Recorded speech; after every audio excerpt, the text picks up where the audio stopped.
Yesterday, Leeds United had to contend with the disappointment of even more dropped points in the Premier League, and again, it not particularly being our fault. So, I'm going to move away from that. I can't be bothered talking about it anymore. Referees can be stupid, and they're going to affect results no matter what. However, what we can do is affect our own future as a club, and that involves adding decent players to our squad. And Leeds United are now reportedly in pole position to attempt to sign a left back Wonderkid that I believe has a very, very high ceiling in the sport. So, in this video, I'm going to talk through who it is, how they're going to sort of add to Leeds, where they're playing now, what sort of role they're playing, because I've done a little bit more research into it. Sorry, I had to make sure I hadn't been thrown up on by a baby then. And ultimately, why this is probably going to be a very good idea if we do make this signing. So, to dive into it, or before we dive into it, make sure you're subscribed. It's a button down there. It's really easy to do. But diving into it, the player that we are specifically discussing is Stephen Mfuni, who is a Manchester City youngster, sort of, who is now at Watford on loan. Now, he was sort of hovering around the Man City bench earlier in the season. The Man City hierarchy clearly thought, well, we could do with getting this guy some minutes because then he's going to develop a little bit because Manchester City have done enough of young players not getting minutes and therefore not developing and not becoming the players that they could be. And it looks like they might be learning that lesson. Since he went to Watford, he's now played 8 times in the league and he's not really been particularly droppable by them. In that time, he has played as a left centre back in a 4 at the back system 3 times. He's played at left centre back when 3 at the back once, and he's played as a pure left back 4 times. And no matter what the system, Mfoni seems to be someone that is happy to sort of do the roaming up the pitch, do the progression stuff, and make sure that his side are being nice and aggressive. For example, in his time at Watford, he has had, I'm going to do a little bit of quick maths in my head, he's had 6 shots, which isn't typically what you expect from a centre back or particularly a left back. So it's a sign of someone that likes to sort of bomb on a little bit whilst still adding that sort of defensive protection.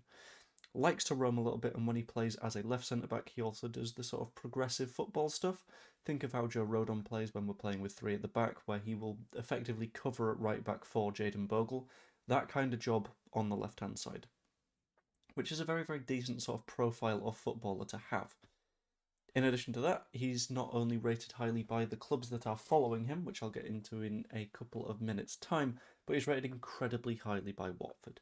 If he wasn't, he wouldn't have been signed on loan, and let's be honest, I'm having a look at his sort of fixtures at Watford, and I don't see a single game where he wasn't picked since he moved there. Maybe match day 36, I'm not entirely sure what happened there with them, but he has been a constant in their side. In fact, I think match day 36 might have been an FA Cup match, and he was cup tied because he played for Man City. So he is one of those players that has a clearly ridiculously high ceiling. He's playing almost every single minute at championship level at the age of 18, only just turned 18 on February the 12th, which means that this guy has, frankly, ridiculous potential according to everyone that has seen him play. However, this is where it gets a little bit complicated because it is very, very hard to sort of define what Mfuni's value might be. So, first of all, yes, he's not played a ton of senior football, but everything of youth football was screaming out that this guy is going to be a ridiculous footballer. In the same way that before Harry Gray made any senior appearances, we were all watching him and going, this guy's going to be something special. It's a similar kind of vibe for Mfuni, as far as I'm able to tell.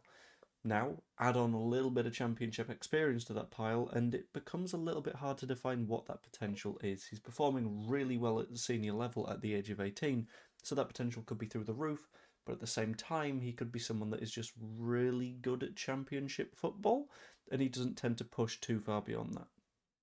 In addition to that, one of the reasons that I think Leeds are so in for him is he's very clearly a profile that we kind of need at the moment.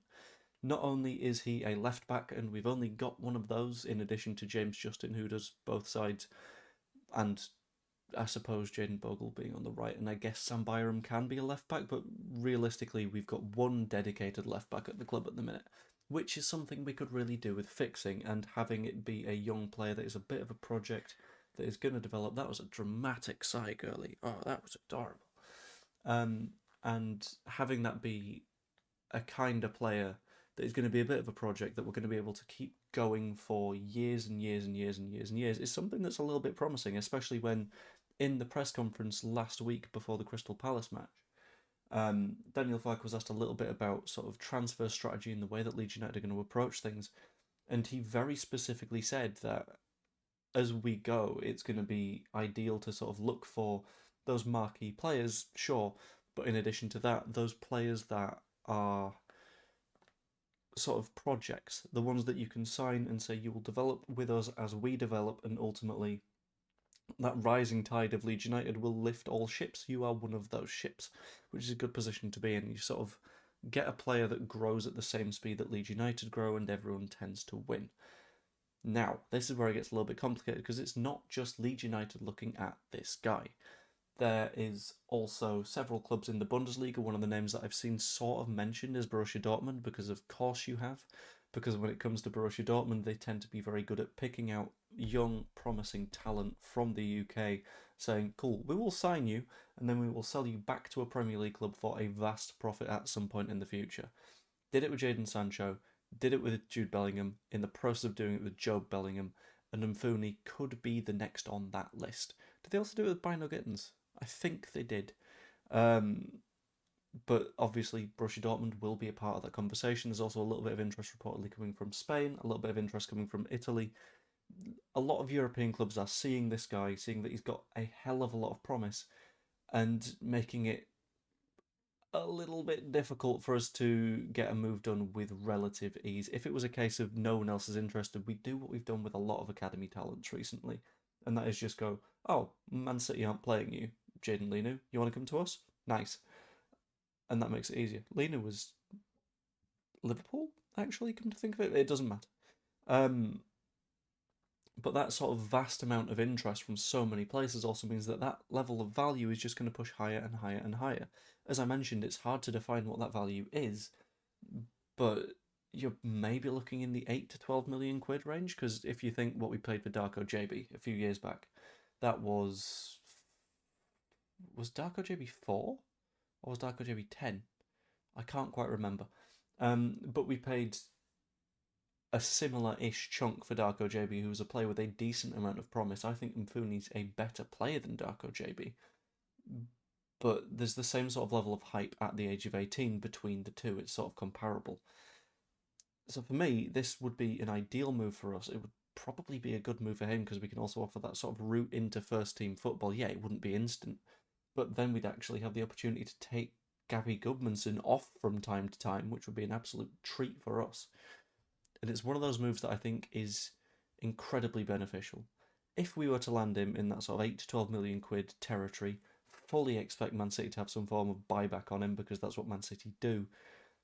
But it's a move that makes sense. So I'm very, very glad to see Leeds have an interest, and I'm kind of interested in seeing what happens with this move going forwards. And I'm very happy that there was a news story, so I didn't need to talk about the referee anymore. Stupid bastard. Anyway, I'm going to end the video there. If you enjoyed, pop a like in it. Subscribe if you're not yet. As I mentioned earlier, it's one button. It's down here. Just go for it. It's easy. Comment what you think down below. Hope you enjoyed, and I will see you later.